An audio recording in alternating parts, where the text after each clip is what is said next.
Pengadilan Tindak Pidana Korupsi kembali menggelar sidang dugaan suap dan gratifikasi yang menjerat Gubernur Nonaktif Papua Lukas NMB dengan agenda pemeriksaan saksi. Salah satu saksi yang dihadirkan adalah pemilik salon di Jayapura.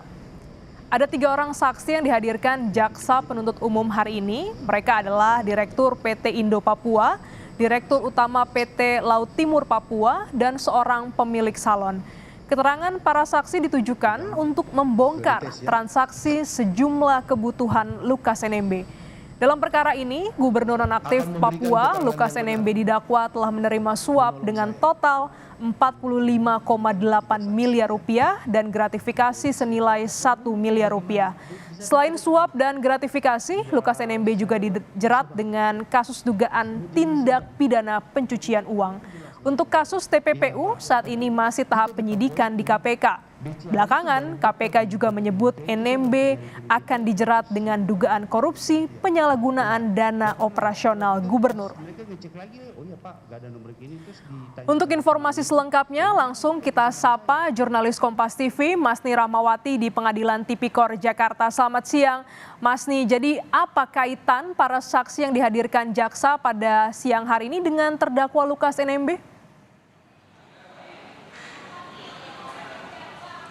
Iya, selamat siang Glenis dan juga saudara. Memang hari ini merupakan agenda persidangan pemeriksaan saksi yang didatangkan oleh jaksa penuntut umum terhadap terdakwa Lukas NMB. Ada 3 saksi yang didatangkan, yaitu Budi Sultan, Imelda Sun, dan juga Sherly Susan, di mana Budi Sultan ini merupakan Direktur PT Indo Papua yang merupakan kontraktor yang berekanan dengan pemerintahan Provinsi Papua.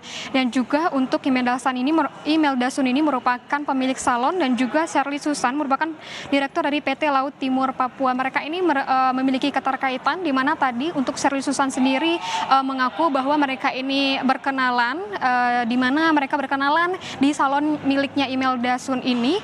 Dan tadi untuk dari awal persidangan ini dari jaksa penuntut umum dan juga majelis hakim itu mencoba untuk mengulik apakah benar adanya gratifikasi sebesar 1 miliar rupiah yang dikirimkan oleh Budi Sultan kepada Lukas NMB. Namun pada saat ditanyakan ada 2 rekening atas nama Budi Sultan pada Bank BCA, namun untuk 1 rekening yang dimana itu merupakan barang bukti yang memperlihatkan bahwa ada transaksi slip transfer itu sebesar 1 miliar rupiah dari Budi Sultan kepada Lukas NMB. Dan inilah yang dibantah oleh Budi Sultan bahwa dia mengaku belum memiliki rekening tersebut dan bukan pemilik rekening tersebut atas nomor rekening yang disebutkan oleh jaksa penuntut umum tadi.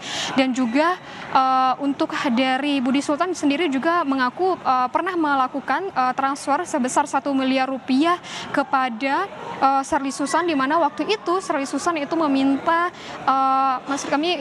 meminjam uang kepada Budi Sultan sebesar 1 miliar rupiah, dan juga Budi Sultan waktu itu memberikan uang tersebut melalui Imelda Sun. Dan juga Imelda Sun ini malah menerima duit tersebut dari Putri Sultan, yaitu adik dari Budi Sultan. Dan di sini ada perbedaan antara keterangan dari Budi Sultan sendiri kepada ada keterangan dari Budi Sultan dan juga Imelda Sun dan juga Sherly Susan, di mana Sherly Susan menyebutkan bahwa dia tidak pernah tidak pernah meminjam uang kepada Budi Sultan sebesar 1 miliar, namun dari Budi Sultan dan juga Imelda Sun ini mengaku adanya transaksi yang terjadi antara mereka bertiga sebesar 1 miliar rupiah. Dan saat itu untuk dari Budi Sultan juga mengaku bahwa transaksi yang dilakukannya itu karena ada peminjaman dari Sherly Susan kepada Budi Sultan.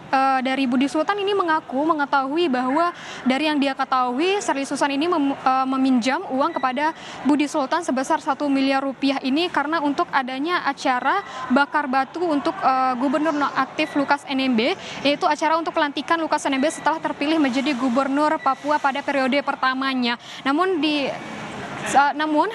juga dari Sherly Susan masih membantah bahwa dia tidak pernah meminjam uang sebesar 1 miliar kepada Budi Sultan. Dan juga untuk dari transfer itu sendiri itu terjadi pada tahun 2013. Inilah yang dibantah oleh Budi Sultan bahwa slip transfer yang dijadikan barang bukti pada persidangan kali ini itu memang tertulis bahwa transfer itu terjadi pada tahun 2013, dan Budi Sultan itu mengaku bahwa itu bukanlah tanda tangannya, dan juga dia mengaku bahwa untuk dari Bank BCA, di mana itu merupakan tempat transfer dari uang 1 miliar itu baru ada di Papua itu pada tahun 2016. Namun itu sendiri untuk transfer itu sendiri terjadi pada tahun 2013. Inilah yang terus dibantah oleh Budi Sultan bahwa dia tidak pernah melakukan penandatanganan pada setiap transfer yang terjadi pada tahun 2013 tersebut. Dan juga disampaikan bahwa ada keterkaitan antara ketiga saksi ini, yaitu Budi Sultan, Imelda Sun, dan juga Sherly Susan ini, di mana untuk Sherly Susan ini merupakan tim ses dari Gubernur Nonaktif Papua Lukas NMB pada pemilihan pertama dia menjadi Gubernur Papua pada saat itu, dan juga dia sempat mengenal dekat dengan Budi Sultan dan juga sempat mengenal dekat juga dengan Imelda Sun. Mereka ini sering bertemu, dari pengakuan dari Sherly Susan sendiri sering bertemu di salonnya Imelda Sun, dan inilah yang terjadi adanya keterkaitan dan juga bagaimana hubungan dari ketiga saksi yang didatangkan oleh jaksa penuntut umum pada persidangan Lukas NMB untuk terkait dari gratifikasi yang terimanya 1 miliar. Namun pada pertama kami melakukan wawancara kepada kuasa hukum dari Lukas NMB, yaitu Petrus Balapationa, menyebutkan bahwa untuk persidangan kali ini ketiga saksi yang didatangkan ini memang tidak ada kaitannya dengan dakwaan gratifikasi yang diberikan kepada Lukas NMB ini sendiri.